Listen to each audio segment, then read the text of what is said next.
What motivates someone to come back to you? It's the question that we'll answer today in this video. You're trying to get back with your ex, you just broke up with your ex, trying to reconcile, trying to rekindle what you lost. And there are ways to motivate that person. There are ways to also motivate you to take the right actions. I'm going to explain everything after the jingle. IGetMyExBack.com. Everyone deserves a second chance. So why people break up? And I looked at different studies, I think studies in the US mostly, but I think it's accurate across the world.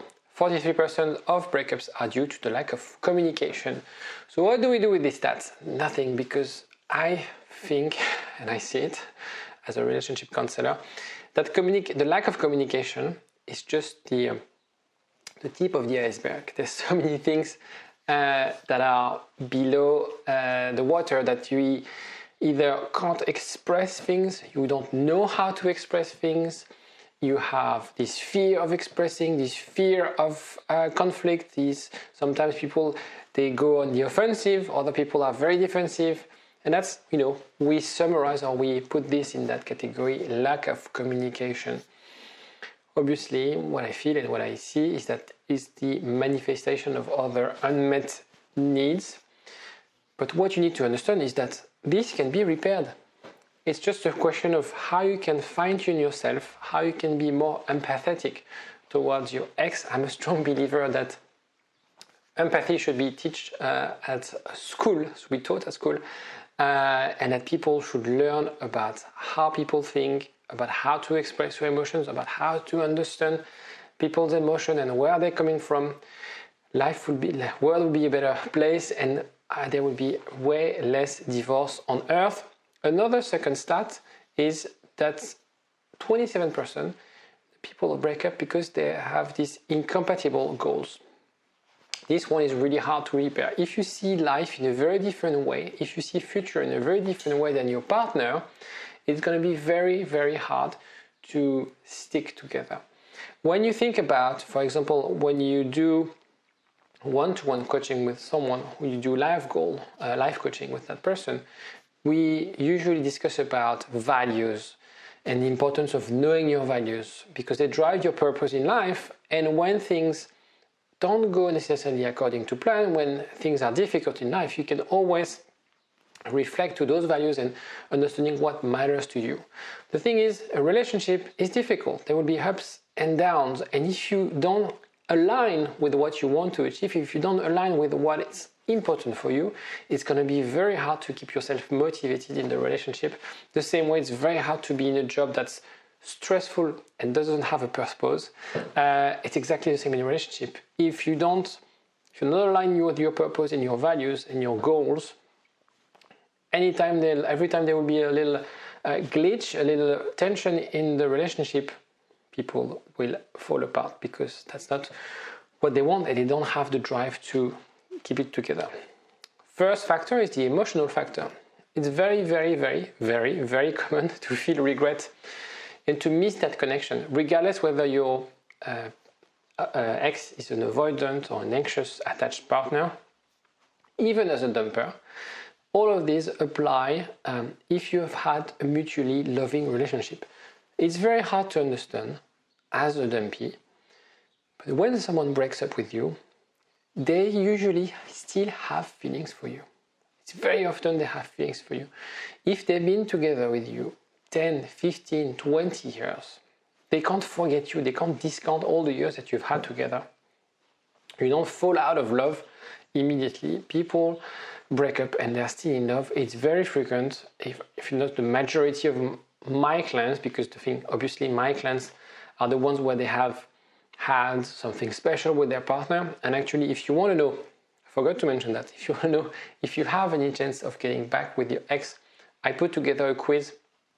You can click in the link in the description. It's totally free and it gives you a score telling you roughly if you have any chance to get back with your ex, roughly, because it's not exact science. It will just give you an indication whether it's likely, not likely, or very likely at all, but at least you know where you sit in terms of your chances of you getting back with your ex.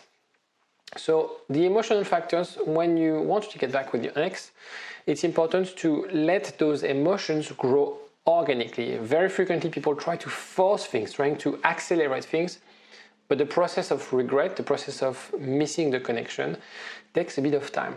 The same way when you don't miss people, if you just see that person the day before, it requires a bit of time for the brain to process memories and dump, sort of swap the tension, the pressure, the stress from the relationship and the breakup, and reverse this with happy memories of you together, because you've had happy memories, you've had great times together. So let the stress and the emotion, which is very short-lived, and disappear over a couple of weeks, and then happy memories and nostalgia will kick in. Logical factors. Of course, breakups are mostly emotional. You might be thinking it's logical, but it's not. We are not logical. But the trigger could be logical. For example, that could be a lack of investment in taking care of the kids, taking care of your family, the quality time. You're busy, they're busy. You didn't have this connection to stay connected, to exchange, to bond. And all of this could be easily addressed. It's really about how you can change your lifestyle, how you can change your approach, how you, as a parent, as a father, as a mother, what are the things that you need to change in your life. And if you want to get back with the ex, focus mostly on this. Forget about should you send an accountability letter, a gift. No, that's not the point. You have to make sure that those aspects, the environment, is aligned with what they expect. Right? If they broke up with you because you didn't spend enough time with your kids, spend more time with your kids. If they dumped you because you were a workaholic and were not going home before 10 p.m. and you were super stressed, change job. And I know it's not easy. I know you have to let go of things. I know that sometimes it requires time to adjust, to find a new job, to find a new routine. But if you want to get back with your ex, that's the thing you have to do. Okay? It's really about, if your relationship is important, if you put your ex on the top of your priority list, then you'll find ways to adjust your environment and align with what your ex wants. Timing factor, I discussed a little bit before. I think, maybe I'm not very objective because it's my job, I think breakups are really helpful. I think everybody should go through breakups, actually. Because when it's done properly, I've seen that people and couples become way stronger. I think it's healthy because sometimes we just need that space, we just need that time apart to reflect, to understand what we need, to miss the other. If we always 24/7, the routine, the day-to-day thing really it could be very detrimental to the relationship, to the passion aspect of the relationship. So it's very important sometimes to have some spaces to breathe. What you have to accept, however, is that you operate on different timelines. And what I mean by that is, when your ex decided to break up with you, he or she thought about that way before they announced it to you. And so when you fell from your chair, where you felt like you were was falling apart because they broke up with you, in their mind, they already processed this before. So there's usually a lag of a couple of months between the dumper and undumpy. It depends the time to recover, the time to realign. So basically, in their head, it's gone, and for you, there's a massive, you jump for far. When you will realign, when they'll go through that, what we call the release phase after a breakup, where they enjoy life, you say, finally, I'm single, and life will be better, and grass is going to be greener, blah, blah, blah.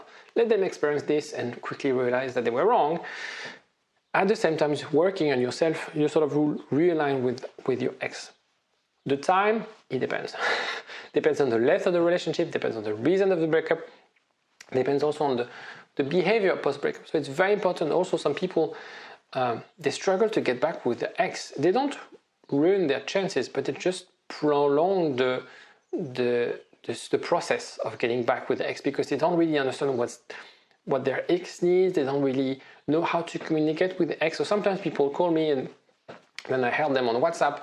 They've been struggling for months and months and months, and then it's just a question of finding the right words, finding the right approach, and then create that safety space where the ex will be opening up and open the door to reconciliation. So it's very important to also acknowledge that there's an element of your behavior post-breakup. Now, there isn't a formula because there are only a few studies on the topic. The problem is that the studies about breakup and how to get back with an ex includes all relationships. And so dating someone for 3 months and dating someone or being married with 3 kids is a different dynamic, is different things. So if you're watching this video, however, you know that your relationship was special. Otherwise, you wouldn't bother trying to get back with your ex. Which means that your ex is probably in love. Unless you were madly in love and you're delusional, your ex wasn't really in love, and you just have this fantasy that that person is the one.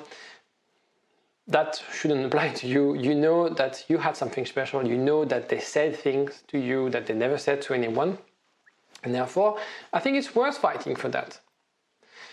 The motivation for an ex to come back is when they realize that they made a mistake. It's as simple as that.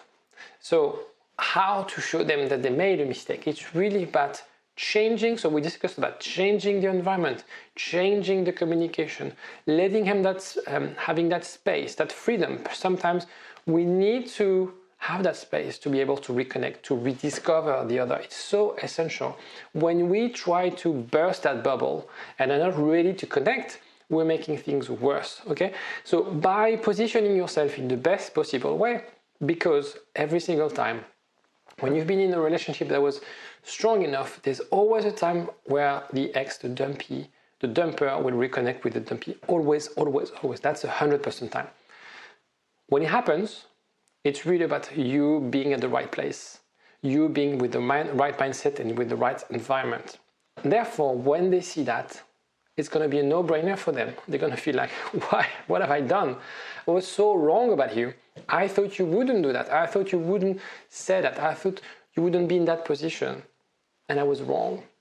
And therefore, if you do the right things, if you have the right words, not putting the blame, not helping them not to lose face, because also you have to understand sometimes it's hard for people to admit that they were wrong. So it's really about bringing them on their journey that will bring them back to you. Piece of warning, however, I need to show them they were wrong is counterproductive. It's very logical, but it's counterproductive. Don't think for your ex. They have to understand what went wrong. They have to see things to themselves. If you force things, if you try to manipulate things, it could work, but the problem is that there's a risk that they see that you're trying to manipulate things.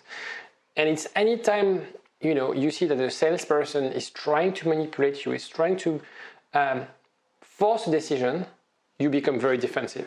So the best way to sell something to someone, for example, is not to be super salesy and show them the features and the product and stuff like that. It's to make that product desirable and for that person to feel like, I want to buy that product. Okay, so it's very important for you not to be a salesperson, not to be too salesy towards your ex and let them buy the product. Your job is to ensure that you've analyzed the situation, that you have a plan of what you should be doing next, so for them to see a new reality. If you have any other questions, want to get in touch with me, there are a few links in the description. And I'll see you next time. Don't hesitate to click on like, it does help me a lot, and subscribe if you want to watch more videos like this one. Take care, bye-bye. Get up, nah, I ain't a quitter. Toss me the ball, I'm a really big hitter. Big picture, I'm a straight killer.